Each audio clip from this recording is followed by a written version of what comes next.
Today we have a special guest joining us, Mark Tobin from the YouTube channel, Mark Tobin Kitchen Design. Together we've created 2 informative videos on the do's and don'ts of kitchen renovations, from both the appliance and the design side. But in this episode, we're diving into the dark side of kitchen design, the 6 things that you really need to watch out for. The one at the end is the worst and nobody talks about it, except for us. So let's get started. So now we're talking about things you shouldn't do in a kitchen, like the dark side of kitchen design.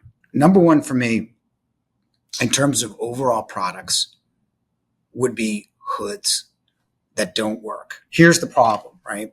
If you don't vent properly, all those compounds of, like, when you cook, you create carbon dioxide, carbon monoxide, nitrous oxide, formaldehyde, particulate matter.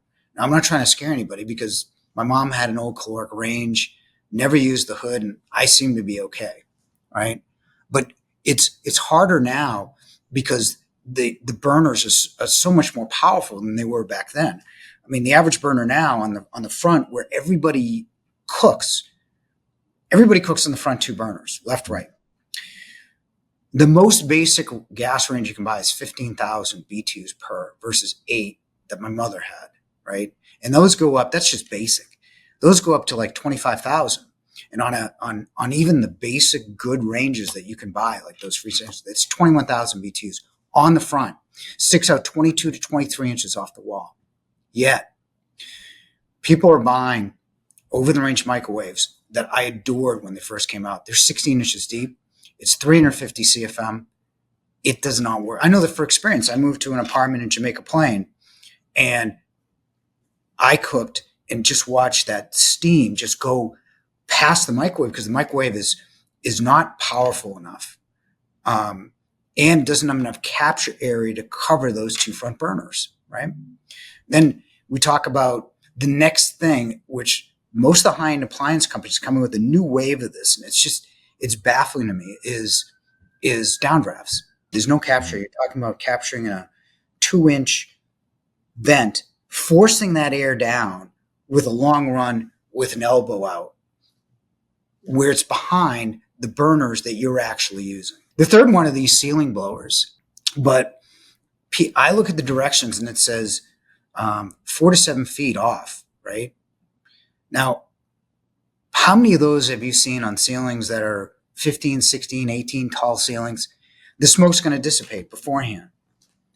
And then we talk about wood hoods, which I adore, but most people put them in wrong. They're not covering the front burners. So invariably, the smoke and everything goes up there. You know, a lot of people talk about CFM, which is cubic foot per minute, or how many cubes of air go through a vent in a certain time. That's part of it. Capture is another big part. And then how you vent straight up or straight back really makes a good vent. And really what you need to do is buy a vent that's 23 inches deep. One of the questions that nobody ever asks me, except for one particular type of client, is about ventilation. It doesn't seem to be the thing that's on anyone's mind, but I think you're absolutely right that it should be, because it is so important, one, for the health of you and for your home. Now, I've had clients, and most of them is because they do high heat cooking, and they already know in advance that they need something that can capture and deal with the way that they cook. I had a client in Thailand, and he was a North American. He had a Thai wife, and he said, "Listen, first thing we got to make sure that I can get." He was going with a Thermador. I'm not sure the model or the brand or what it was exactly, but he was very tuned into the fact that he needed something that could handle the way that they cook. And but other than that, most people don't ever really mention it. I get really annoyed with people who put in range hoods or over the range microwaves that they don't vent. They're just recirculating. I think what is the point of that? That doesn't do anything. So if anything you're going to do, make sure, even if you're putting an OTR in your kitchen, fine, get the thing vented. Figure out your makeup air. Figure out what it is that you need for CFM to make that thing do what it needs to do in the way you use your kitchen, the size of your kitchen. the way that you cook and deal with that straight off the bat so that, you can have a successful renovation. And when you're cooking, those things aren't those, the steam, the moisture, plus all the particles that are in the air get out of there. Yeah. Doesn't get asked enough. I don't think it's highlighted enough, maybe. It's really interesting when you talk about recirculating fans. You know what? You know where most of them go? Right back in your face. Yeah, in your face. and they've actually made the over the range microwave worse. Right. Now they're 12 inches deep because now they're aesthetic to your cabinets, which is more important than the actual health of the air in your kitchen. Now, number 2 for me is we talk about kitchen design in other videos, me and you, but I think when people come in with a preconceived notion of what they should buy based on the color of a knob, or what they've heard from their neighbor, or what they saw from an influencer, or what I think it's just such a disservice to them. And I hope we don't sell those people without asking the following questions. A, how do you cook? I can guarantee that in this country right now, this is happening as we speak. I'd like to see one of your best ranges. Oh, let's see the blank dual fuel range, right? Dual fuel is better because it's got speed of gas and, the precise baking of electric. Well, that's all good, except induction's faster, right? And if this person likes to broil, the oven they should be buying is gas. If they like to roast, the oven they should be buying is gas because it's a moisture heat, it's a heavier heat, it's better for roast, right? If they like to bake, then certainly electric, but they could look at induction as a choice as well. I think that people walk into stores and they get exactly what they want, and I think that's a problem without asking questions of what they actually need, right? How do you cook? I mean, do you grill? Do you griddle? Do you wok to your person in Thailand? Would they have been better off with a Wolf cooktop with that 35,000 BTU centralized wok? Right. Would they have been better with that than the Thermidor, which is an 18,000 BTU non-specialized wok burner, as an example of what we just talked about? Mm-hmm. And that turns anything. It's like, you're buying a wine center. Do you drink enough wine do you have 60 bottles? If you don't, a beverage center is just fine, right? Mm-hmm. Because you're buying from an appliance store, you're going to getting the brand that you want and not assessing what it is you really need. Yeah, you're interesting. You open up about, bringing in a knob or some element from you've seen online from an influencer.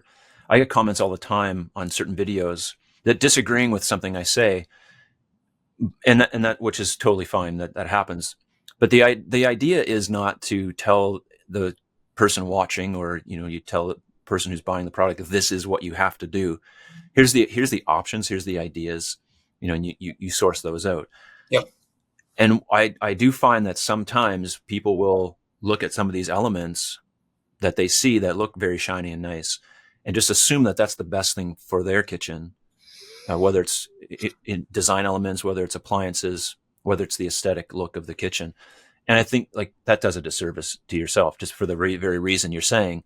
It needs to be personalized. Communication is something that lacks sometimes, maybe even in the sales process. Yeah. Because you have someone coming in, they want to spend money with you, which is the goal of a business, to have people spend money with you so you can, create profit.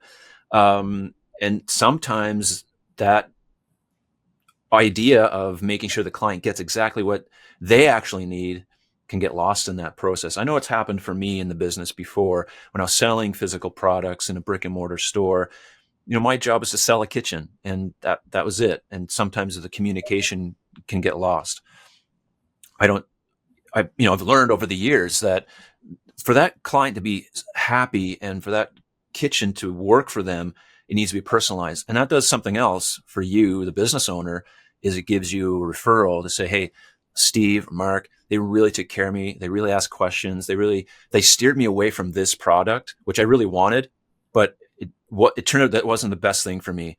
And they steered me towards this. I'm super happy with my kitchen. You should definitely go see them, because they're going to give you great service and you're going to get exactly what you need. So I'm all for it. You need to communicate, make sure that the client knows, and the client communicates with you as well to make sure that you're dealing with somebody who can, you know, not just put their needs first, put the client's needs first, right? And that's it. And I think really what, as a consumer, what you have to be is empowered to know what you want by doing the research, and forget the marketing and forget the influencing and really delve into that.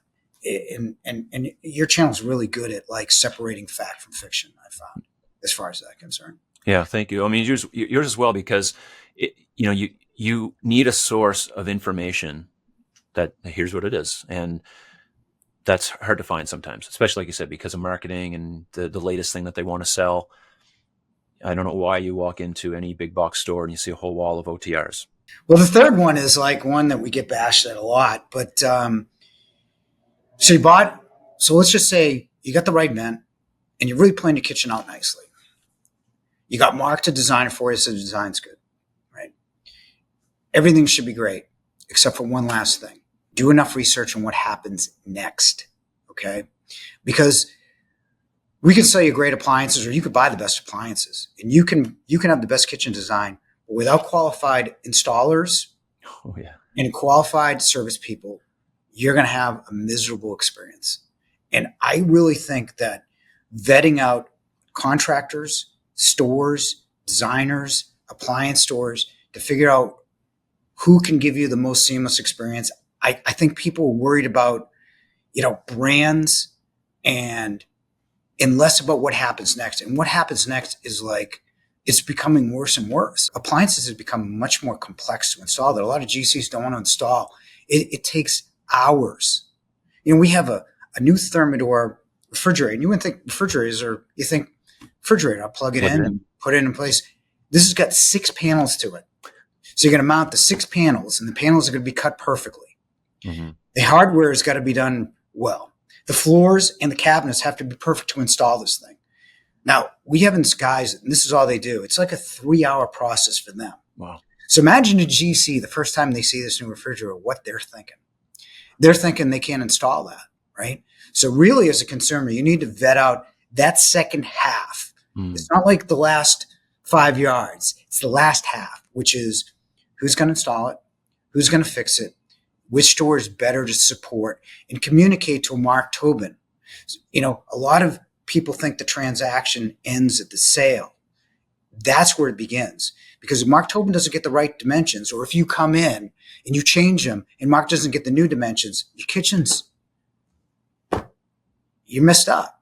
For sure. I've said this in videos before, and I've designed kitchens for over 20 years, and over the years you get pretty good at it, and you design these beautiful spaces, and you can get really good at these 3D renderings, and you give the client this beautiful package. It looks absolutely fabulous. You order the kitchen. It's customized. Everything I did was always custom. So we order these beautiful custom cabinets with, just anything you wanted, you could get.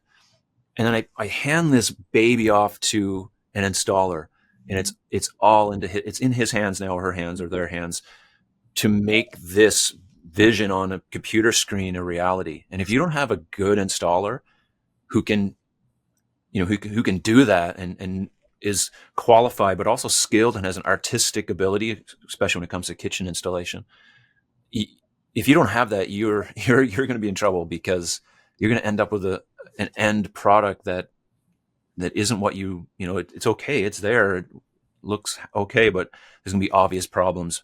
But when you find an installer that is detail oriented and can handle all the different moldings, and it just, has a process to installing a kitchen very professionally, you just hold on to that guy or whomever. They're worth their weight in gold. And I'm sure the same goes with, in your world. When you find someone who can really handle those jobs, they're very valuable, because it comes down to them. What I do is pretty easy, just on a computer, but they're doing it in the home for the client, and they get a lot of the blowback too when something maybe goes wrong, or if there's an issue. So I couldn't agree more. If you can find someone that's good, and find a designer who works with an installer who can really handle the job. Sometimes it takes doing a little vetting yourself, finding other clients who've had that installer in their home and what the outcome is. I think anybody who puts their name out there should be willing to say, hey, here's 5 clients that I worked with in the past. Go check out their kitchens. If you think it's a great job, then call me. I think that should be just standard, business for people, because it's such an important part of the aspect of the process and the warranty. Well, here's a scary statistic, right? And this is just in the Boston area and just across. We have 18 installation teams. And it's not because we want to be in the installation business. We have to be. Right. Because it's a demand from our builders and our customers to get this stuff installed properly. But those are my 3. Awesome. I think you and I are going to do a pretty job of making sure no one does a kitchen over ever again. Or they'll at least do it right. Yeah, or do it right by just following simple guidelines. I totally agree. Like, that's where it comes down to. You're gonna go down this road. It's the biggest investment that you'll make in your home. By far, has a huge return on investment. So if you can do it right the first time, why not try at least to get there? So my first one, the thing I think you should avoid, and this is going to be very controversial, I know, but I'm willing to go down that road. I've been down that road on my own channel, and I'm okay talking through it. There's been a guiding light in design principles since the 40s, and we all know what it is. It has to do with appliances, of course, and how they're configured in a kitchen. And it's become such a staple that very few people ever question it, think about it, think through it. The kitchen triangle is, you can know nothing about kitchen design, but I'll have clients who will ask me, does the kitchen triangle rule, work in my kitchen? And as a starting point, it's great. But I think you should avoid the idea that it is the be all end all to have a functional, well-designed kitchen, because it just isn't. One, yes, it was made in a way that it made the kitchen more efficient, to have less steps so that the person working in that kitchen, be more efficient. It came out of, I think, an era that, factories and efficiency was really important and things were done in a particular way. But a kitchen is really personal, and you cook in a personal way. And I don't know if today's homeowners, when they're in their kitchen, want to have that. At least I don't think they feel like they're in this like factory setting where, things have to go a particular way and everything has to be, done in a certain order. Order's great, and it's a great starting point, but a kitchen's personalized. It's your characteristics of the way you live and how your home flows and how many people are in that kitchen, which is different from when the kitchen triangle was first invented. There was one cook. Now we have 2 cooks. We'll sometimes have more than that. We have bigger families even now today than I know they did, in that era as well. And families are getting bigger now. There's more people in the kitchen, and we have something else in the kitchen that they didn't have when that was invented, was all these appliances. All the appliances that you sell. So way more options and available appliances than were ever available before. And when you design a kitchen, you want to add all these things in there. The kitchen triangle becomes this, like, how do we make this work? Now, back in the 90s, the NKBA, the National Kitchen Bath Association, they tried to remarket the kitchen triangle, and they tried the kitchen rectangle.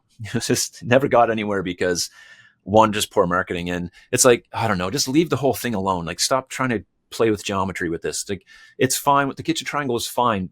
The only problem is now you just need to enhance it. And that's why, the video we talked about on my channel, I'll mention it here, is think of your kitchen in terms of these work zones and how they interact with each other.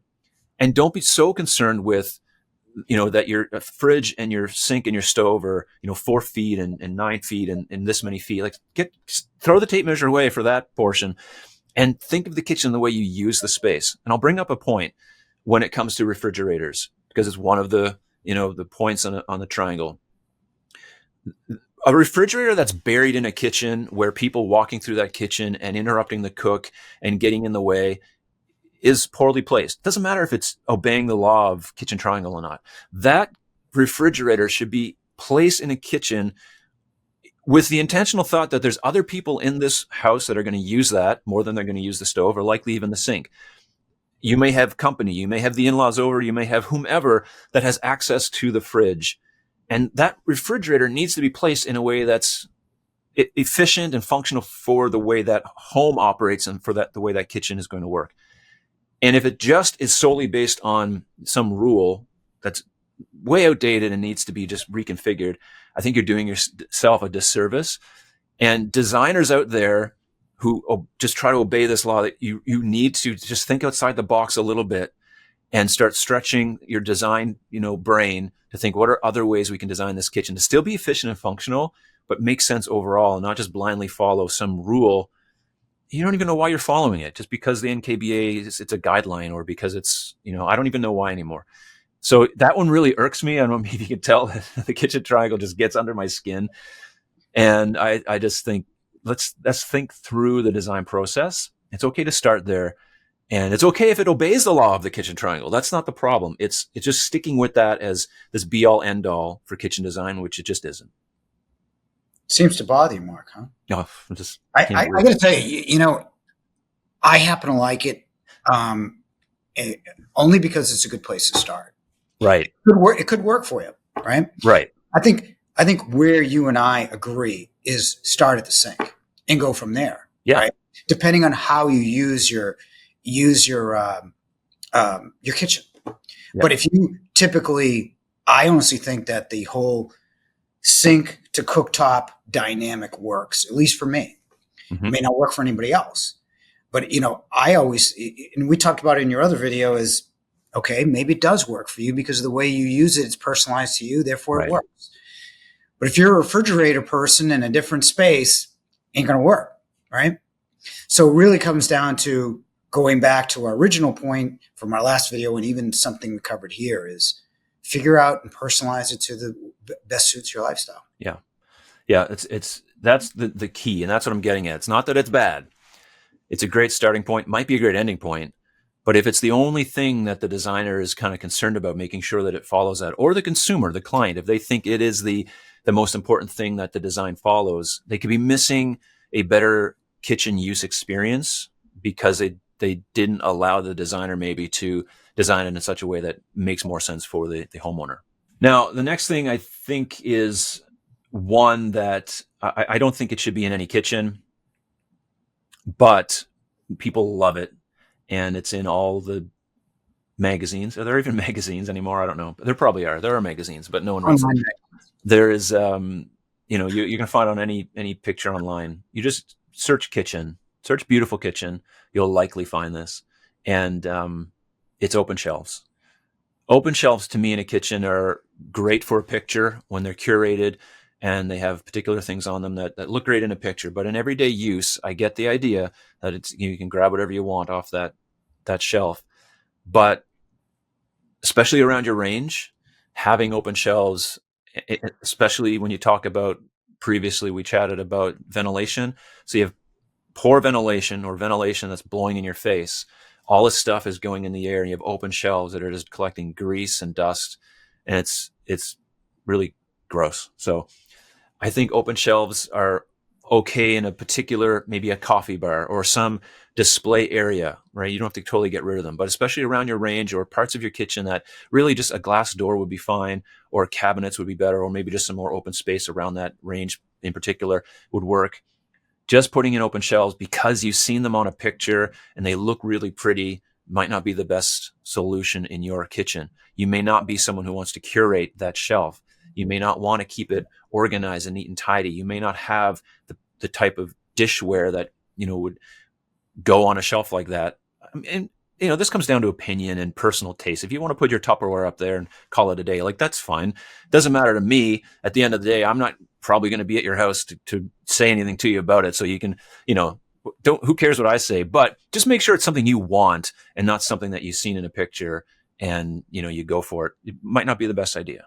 You're the style guy in the conversation, but I can tell you functionally, your range does give off some stuff, and you probably don't want it on your open shelf. Now, my third thing, if you right now go into Google, if you're watching this, you go Google, you go whatever your browser is, and you type in a beautiful kitchen or contemporary kitchen or modern kitchen or any kitchen, you will find a whole bunch of pictures that have islands and they have seating on those islands. I love kitchen islands. I'm an open concept guy. I love the open concept idea.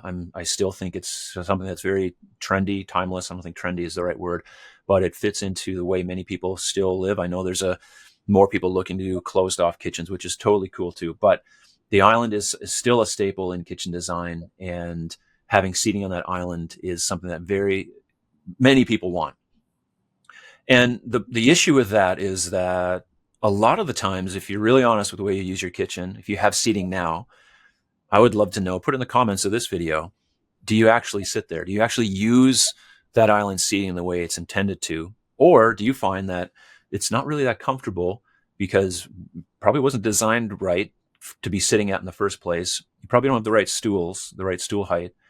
And you'd rather just sit somewhere else that's actually comfortable to sip your coffee and do your crossword puzzle.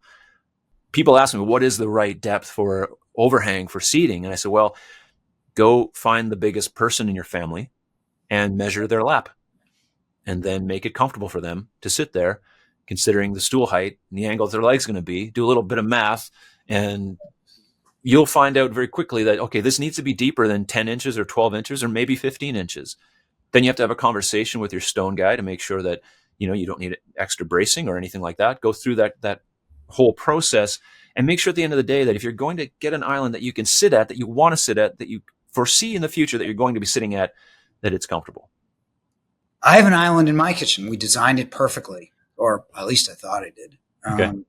And then I got the perfect seats, highly rated, teal, that somehow matches everything. I thought it did. It kind of does. Except sitting there is like eating my kneecaps. The only thing good about it is my daughter can sit there and, look at the computer. But when she ages out, those seats will be really ornaments only, because no one can possibly sit there, because, you're basically sitting in a kind of like fetal position. So I get what you're saying. You have to be more intentional than looking at Google reviews on the great chairs that other people have bought. That was a great description. You understand, there you go. It's so easy to do. I love the fact that they provide extra depth for countertops and for prep space, and that's all good. So I'm not against seating. I'm against seating that doesn't work. It needs to work for you, for sure. Like my seating. Like your seating. Yeah. I'm sure your stools are beautiful, but they're really nice. Yeah. And if you want them, you can get them. We'll just ship them up to Toronto. After my kid turns, she'll be 8 next week. When she turns 10, those chairs will be obsolete. Obsolete for sure. So now that you know what not to do when renovating your kitchen, on Mark's channel, you'll find the sister video we created about the 6 things you should always include in your kitchen. So go check out his channel, Mark Tobin Kitchen Design, to see that video. He also offers a great newsletter, and it's free. Thanks for watching.